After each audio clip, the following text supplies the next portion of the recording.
Who should have been the first round pick and the first overall pick in this draft? Oh, Mother Mary. Trade, pass, leave. No, but who's just the best player? Who do you think 7 years from now, who is the best player in this draft? Kayvon Thibodeaux would be my guess. The edge so rusher I feel that way too.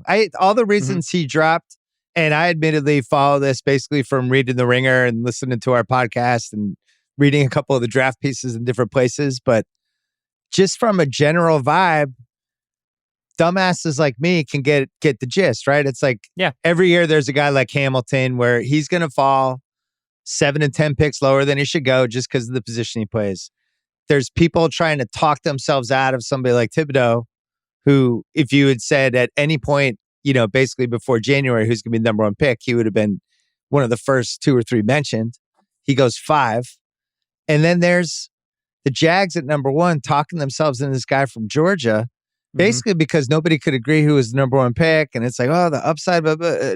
And then the guy the Eagles get, who was the better version of him at Georgia. Yeah. Travon Walker was the first overall pick for the Jacksonville Jaguars from Georgia, was originally a defensive tackle there. And then because the other guys were too good, and because of other mitigating reasons, like Georgia had to get their best players on the field, but in part because he couldn't supplant Jordan Davis, who went 13 to the Eagles, and Devontae Wyatt, who went 28 to the Packers, he moved to edge. And that is obviously a premium position, a position of value for the NFL. He's a great athlete at that position. So the Jaguars made that pick. But low-key, one of the losers of the draft is the Jags. They would have loved to have traded out of 1. Everybody would have. It's not a good year to have the number 1 overall pick. They take Walker, who, man, I don't know. I think Walker would have gone 9 at the earliest if he did not go number 1 overall, relative to where other teams had him. So this was not a consensus top 5 guy. And then they trade back up into the first round at like a weird premium. They spent, they went from 35 to 27, and it's cost them a 4th and a 6th to do it, which doesn't sound like a lot, but that's like more than the price of admission had been set. Like you look at the Patriots and the Chiefs trade up.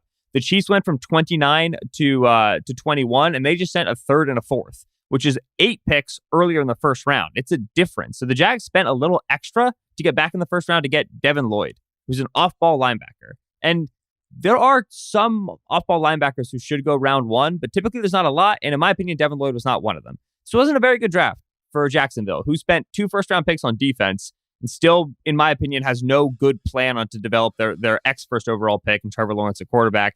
Trent Baalke's not the sort of guy you want running your team. And we knew that before in the offseason, and they didn't fire him, and we're just re-emphasized with it now after the draft. I don't like the way he approached the first round. Well, you think there's a couple parallels here that I can relate to. One is that the Jags are owned by the Khan family. I don't think this is the number one thing going on in Shad Khan's life. Like, he's a big auto parts guy. He's got a lot of investments.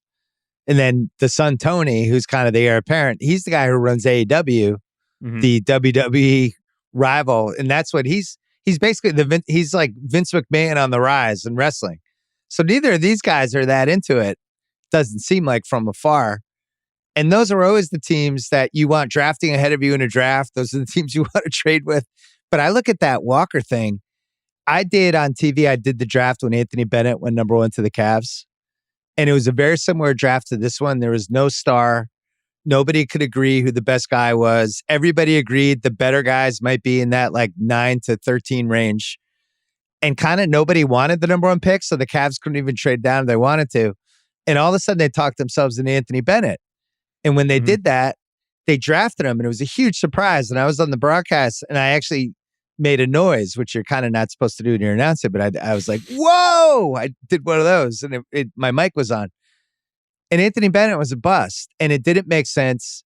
It was too high. Nobody really understood it. And this is kind of what this Walker thing reminded me of, not to mention, like, you get the pressure of being the number 1 pick. What if Thibodeau's awesome for the Giants? You have that thing. If his Georgia teammates are good, he's going to be compared to all these other things. He's on a bad team anyway. It's such a bad spot for the guy. I feel bad for him. And what's critical is this. He has to learn how to rush the passer because Georgia didn't ask him to. Defensively, when Georgia wanted to get after the passer, they wanted to blitz. They wanted to use their linebackers, their overhangs, kind of structurally. Walker was not the sort of player that they asked. He was in this like under tackle role to blitz the passer. So with all of that visibility, number 1 overall pick, Jaguars, new head coach, Trevor Lawrence is there.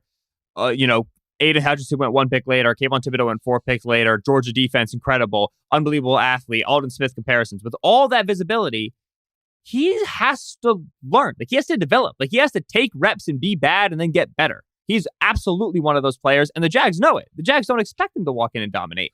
So how long of a leash does this guy get in terms of public visibility and media coverage where it's week 10 and he's still nowhere on third down? He's still, the occasional flash of athleticism. It's a bummer. Yeah. It reminds me of the Trubisky. Remember Trubisky was like the third pick, and he had, how many starts did he have in college? Yeah, like he had 13 starts, and they traded up 3-2 to go get him. And they're like, doesn't have a lot of reps, but the talent's there, and he can learn on the job. And I don't know, man. There's a reason why sometimes we look at the college production, and you can kind of learn some stuff. Like, I don't know if Hutchinson is going to be better than Thibodeaux. I just think that Thibodeaux, the reasons that he fell were so stupid to me. He cares about more than football. He's trying to develop businesses outside. Like, what? Is the guy the most talented guy or not? Who's going to be the impact guy? The other weird thing about this draft was 12, 13, 14 might end up being like 3 of the best 5 picks in the draft, right? Williams falls to 12. Everybody agrees if he was in the draft, he could have potentially even gone first. Then you get the guy at 13 who decent chance he's better than the guy who went number 1. And then Hamilton goes 14, who might have been the best player in the draft. Absolutely. And don't sleep on as well. A couple picks later, Chargers Zion Johnson at 17 is a very, very big pick for that team. Because if they can shore up that offensive line, this team is very well set up. I like Zion Johnson at 17 a fair bit. Chris Olave also at 11 is a good ball player for the Saints. Just that was a little early. I think Chris Olave maybe it was a little wide receiver run, yeah.